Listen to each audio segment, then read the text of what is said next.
Hi, I'm Anna from Actiyon. Today in this video, I will show you how to create a test in a few steps. First of all, you have to log in into your account here in your web page. I already have the password. Continue, and we'll open in the client's interface.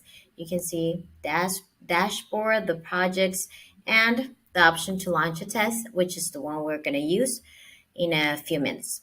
I just want to clarify that in one project, you can create several tests under that same project. In order to create a test, we need to go to the launch test. As you can see, I already have a draft in which we're going to work on to show you all the steps we have to follow.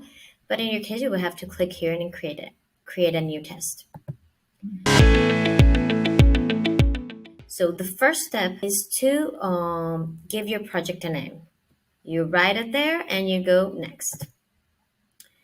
Second, as I told you before, one project can have different tests. So in this case, you'll name your test. Your type of test, you have four options: usability, functionality, performance, and serving. In this case, I'll choose this one.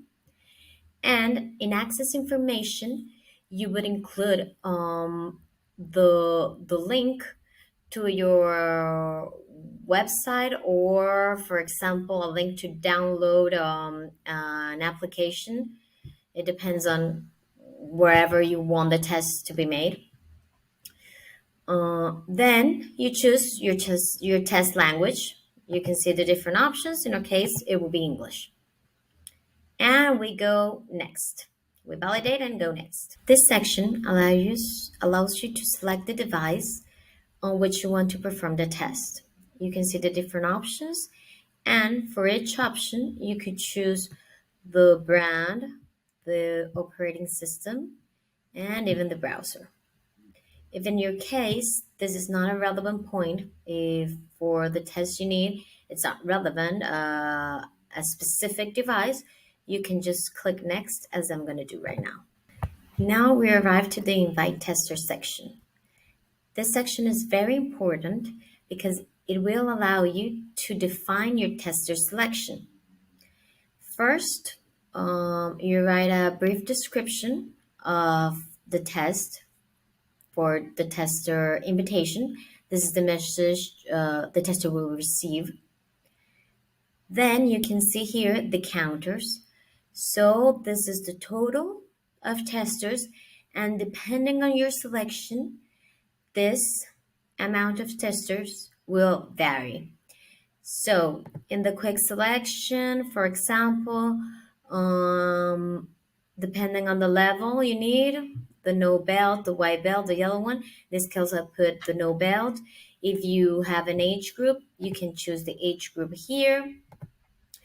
The language, if there's a gender, and well, they're different. As you can see, I changed and the selection went a little bit down.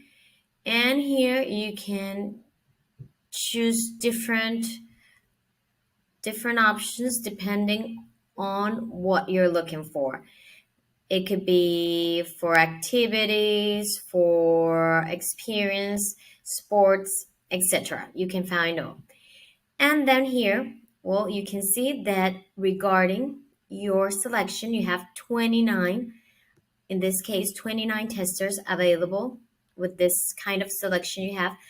But let's say for this case, we only need 10. So we can define this in the number of testers needed.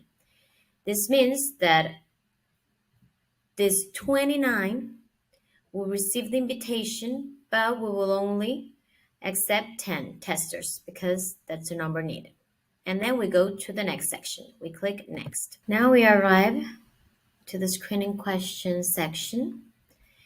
This section corresponds to a pre-qualifying question to allow the tester to continue, well, to make the test or not. For example, we have here one question. Do you work for the test company?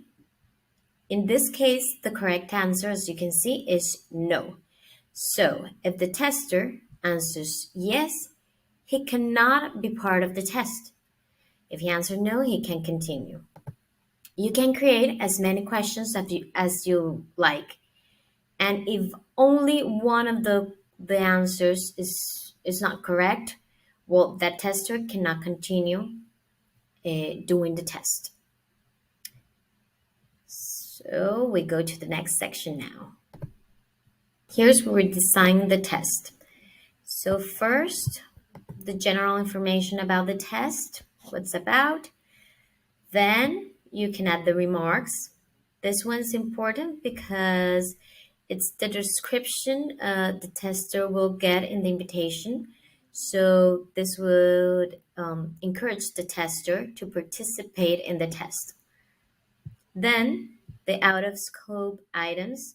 So if there are things that you don't want to include in the test, here's the place you can add them. For example, in this here we're testing a website. I only want to test the English version. If there's a French, Spanish, Italian version, well, I don't want to test them, only the English one. So it's written right there. Then we have a description of what we're looking for, what we're expecting for this test. So you have the name of the description and the contents, with the explanation of whatever you're looking for.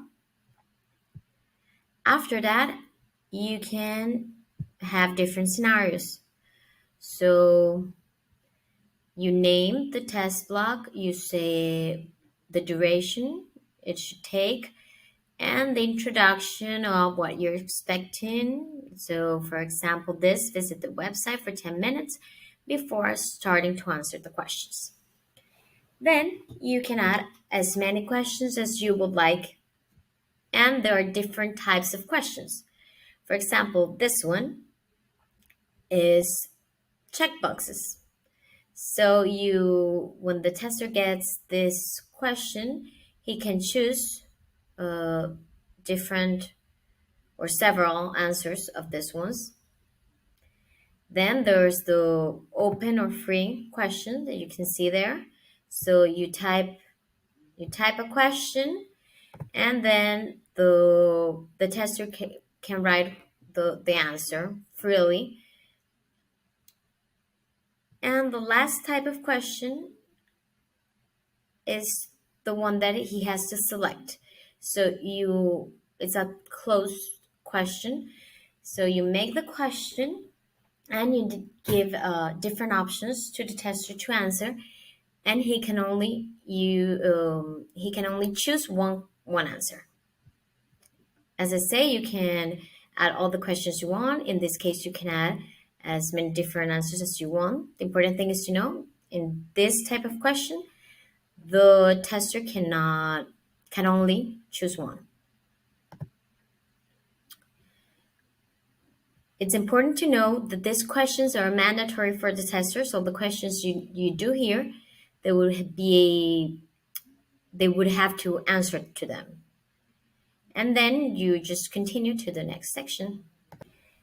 In this section, we have to set up two important elements for the test launch. So first, as you can see, there are two calendars. The first one is the tester selection phase. So during this period, testers who have received the invitation will be able to apply to participate in the test. You choose a start and an end date. The second calendar is the testing phase. So the tester will then have access to test and will start completing their test reports to submit them to you. Then we have the part of the rewards. So the first one is the tester reward. So it's the reward for the test itself. The amount is important and should encourage the tester to want to participate in the test, but especially to do so once the test phase is activated. It is important to take into account the estimated time for the test. So we write here an amount, the amount we think it's good. Then the issue bounty. This second reward allows you to encourage the tester to be proactive and to report any problems or issues they may have found on the website in this case. So we give this amount. It can be, for example, an image that's not working, a broken link, even a grammar mistake. There are different issues that can be found in a website. So this will encourage the testers. And the last one is the issue reproduction reward. This third reward is linked to the problem previously found and allows to ask the tester to retest if the problem is solved or not. So it's an extra reward for reproducing this test. And here you can write the number of issues of reproduction allowed. So in this case, let's say it can only be retested 2 times. You can validate and go to the next section. We arrive to the final step, summary and estimation. So as you can see, you can find the summary of all the information we already entered. General, tester design, cases, schedule, and reward. Regarding the schedule, I want to clarify that after you validate the test, if you for some reason need to change the dates of the schedule, you can do so. And then you can find your estimation. Depending on your subscription, it varies your estimation, as you can see. So in this case, let's say I don't have a monthly or annual subscription, so this is the amount, and you can proceed to the payment. Once you click, you will be transferred to our secure banking partner to make the payment. And once the payment is validated, the invitations are sent to the testers to start the process. For more information, I invite you to visit our online FAQ or contact us directly. Hope to see you soon in your first test.